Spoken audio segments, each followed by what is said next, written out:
voulez-vous être maire de Vernon? Je veux être maire de Vernon parce que j'aime ma ville, j'y ai grandi, j'étais lycéen à Saint-Ain-du-Thor.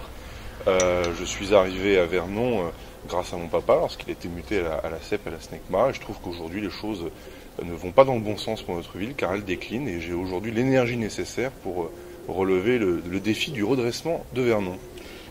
Et si vous êtes élu, est-ce que vous vous contenterez d'un seul mandat? Un seul mandat, je ne sais pas. Je pense que 2 mandats, c'est bien. En tout cas, moi, ce dont je suis sûr aujourd'hui, c'est qu'on ne peut plus faire 20, 30, 40 ans de vie politique. Ce n'est plus sain. Je pense que lorsqu'on a quelque chose à apporter, il faut l'apporter au moment T. Mais on ne peut plus avoir des mandats comme ça à rallonge.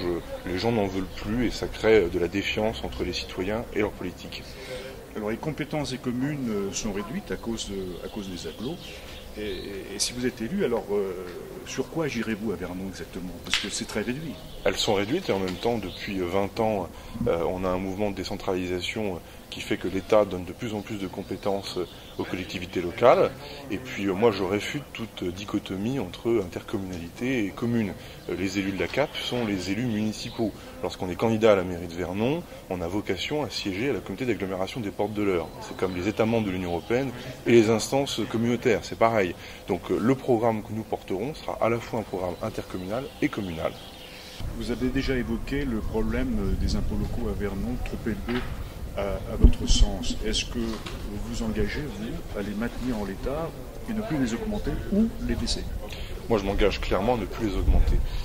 La chose est claire, les gens doivent payer des impôts, moi-même j'en paie, mais en retour de ces impôts, on doit avoir un service public à la hauteur des impôts et des sommes qui sont demandées aux contribuables. Et aujourd'hui, le compte n'y est pas entre l'argent qu'on demande aux contribuables et le service rendu à la population en retour. Alors après, diminuer les impôts, ce sont des slogans de campagne assez pratiques pour certains hommes politiques. La réalité est claire, c'est aujourd'hui promettre une diminution d'impôts à Vernon, c'est se priver de marge de manœuvre nécessaire sur un certain nombre de projets d'investissement, et même en matière de fonctionnement, diminuer les impôts, merci de nous indiquer quelle école on va rayer de la carte à Vernon. Voilà, la ville ne peut pas se permettre ce luxe politicien. Qu'est-ce qui manque à Vernon d'essentiel que vous ferez-vous? Alors, je pense qu'il manque un vrai et beau projet urbanistique qui peut permettre de réconcilier la ville avec son environnement. Moi, je rencontre beaucoup de Vernonnais dans le cadre de ce début de campagne. Tout le monde veut se promener, les gens veulent des parcs, des jardins. La réalité, c'est qu'on a un vrai parc et un vrai jardin naturel que sont les bords de Seine de Vernon. Il n'y a que 3 villes sur l'ensemble de l'axe Seine qui disposent des 2 berges, Rouen, Paris et Vernon. On a 2 berges de la Seine et je pense que nous devons les reconquérir. Et d'ailleurs, nous ferons un projet urbanistique très clair et très ambitieux à l'automne pour ces bords de Seine. La municipalité actuelle va rénover la place du Général de Gaulle, mais on ne voit pas d'espace piétonnier. Est-ce que sur ce thème-là, vous la suivez ou est-ce que vous ferez autrement? Déjà, je m'étonne un tout petit peu qu'après 5 ans d'inaction totale, en l'espace de quelques mois, des projets surgissent tels des champignons sortant de terre, ici ou là, avec frénésie, des projets dont on n'a pas forcément vu beaucoup le détail, dont on n'a pas forcément vu beaucoup la concertation.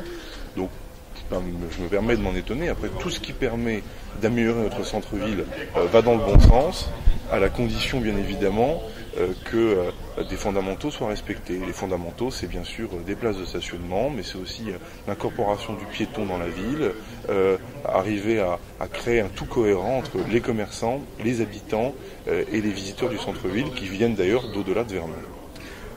Vous êtes soutenu dans votre démarche par Bruno Le Maire. Est-ce que vous pensez que les Vernonnais sont sensibles à cet appel? Moi, je pense surtout que les Vernonnais seront sensibles à ce qu'on va leur dire, à ce qu'on va leur proposer pour leur avenir. Les Vernonnais, ils veulent savoir ce que l'on veut faire en matière d'emploi, ils veulent savoir ce que l'on va faire en matière de fiscalité, on en a parlé, qu'est-ce qu'on propose en matière de sécurité, qu'est-ce qu'on propose en matière d'urbanisme. Alors après, moi, j'appartiens à une famille politique, je la renie pas. Dans cette famille politique, il y a des gens comme Bruno Le Maire, il y a aussi Claude Lacouche, Gérard Volpaty, Franck Gillard et tant d'autres. On est, si j'ose dire, collègues, on partage des valeurs communes. Bruno Le Maire est venu il y a quelques jours pour venir faire un point sur les élections municipales à Vernon. Il est élu de l'Eure, il a une légitimité, il est élu de la CAP, puisque tout le canton de Pacy-sur-Eure fait partie de sa circonscription. Ça s'arrête là. Les Vernonnais devront faire leur choix sur le projet, il n'y a que ça qui compte. Dernière question, serez-vous candidat aux législatives de 2017 ? Alors, vous savez, on fait souvent le procès de vouloir courir plusieurs lièvres à la fois. Enfin, moi déjà, je rappelle que j'ai aucun mandat, donc c'est difficile de me faire un procès en volonté de cumul de mandats, que ce soit dans l'espace comme dans le temps. Aujourd'hui, j'en ai aucun. Moi, les choses sont claires, en tout cas pour moi. J'ai ma vie de famille, je suis chef d'entreprise depuis maintenant plusieurs mois. C'est beaucoup d'énergie de faire tourner une boîte. Et j'ai maintenant cette aventure vernonaise sur laquelle je vais bien sûr y consacrer tout mon temps et toute mon énergie et j'en ai à revendre. C'est ma seule priorité pour l'instant. Tout le reste ne m'intéresse pas. Merci.